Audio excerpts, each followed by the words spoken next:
One of the benefits of the apartment complex in which I reside is a private parking lot with my own assigned space.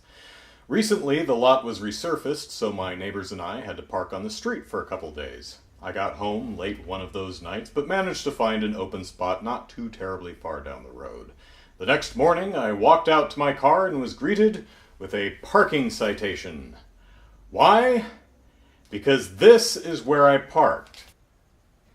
That, I learned, is what's called a sidewalk access ramp, and parking in front of one is a violation of California Vehicle Code 22500L, which carries a fine of $302.50. Yeah. Ouch. So, why did I park in front of a sidewalk access ramp? Was it so dark I couldn't see it? Nope. In fact, there's a streetlight right above it. I've lived here for a few years now and often go on runs around the neighborhood, so I've passed this little dip in the curb many, many times. I knew it was there, I just didn't recognize it for what it was, and as such didn't realize I shouldn't park there. In fact, on my runs, I'd occasionally find myself idly wondering, what is that? Why is it there? It doesn't go anywhere, it leads into a brick wall.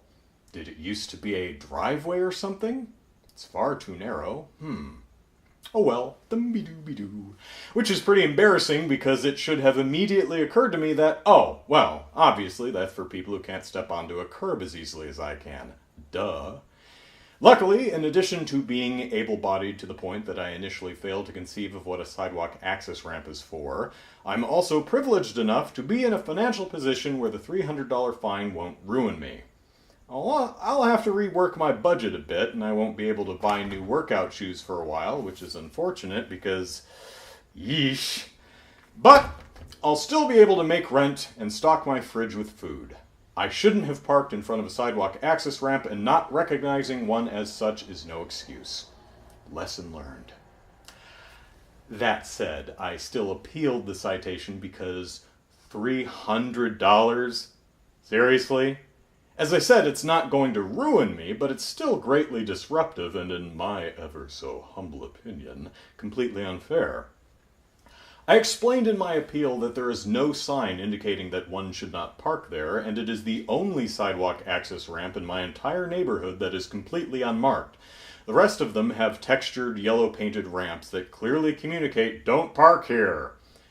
Perhaps that's why this particular sidewalk access ramp has someone parked in front of it all the time.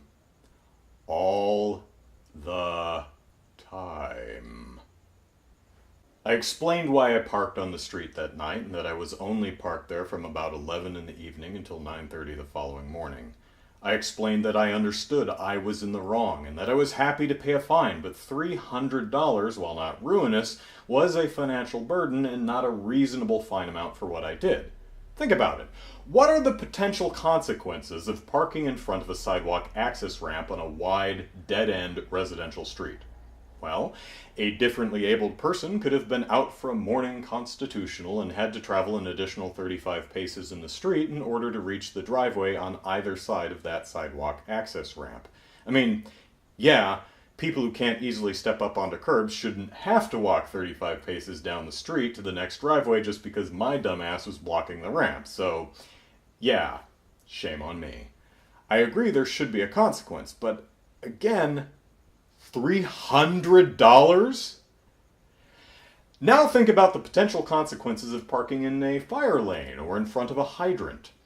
The time emergency services spends moving my vehicle is time it's not spending servicing an emergency. And if the fire department needs to access a fire hydrant, it's probably because something's on fire.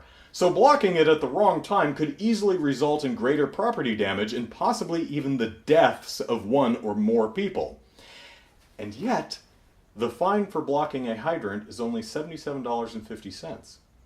Parking in a fire lane is even cheaper at $52.50. Hell, parking in a fire station driveway, blocking the fire trucks that need to leave to go put out fires and stuff, is also only $52.50. So surely $302.50 is an unreasonable fine amount for inconveniencing a pedestrian, an action that couldn't predictably result in destruction and death.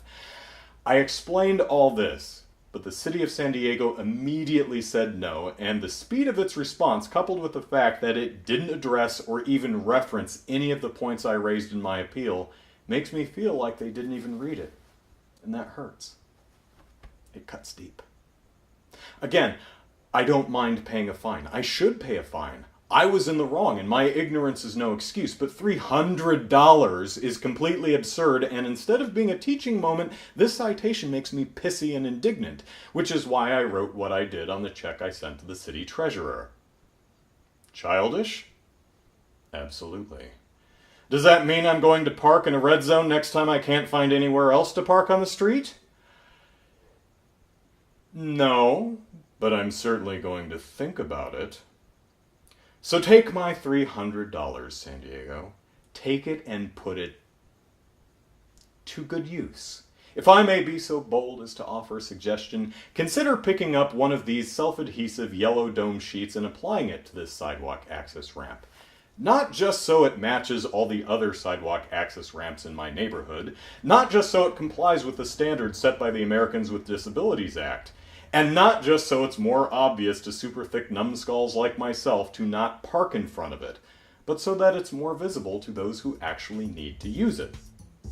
Not everyone's eyesight is perfect after all. And besides, that self-adhesive sheet is only $190, so with my $300, you can definitely afford it.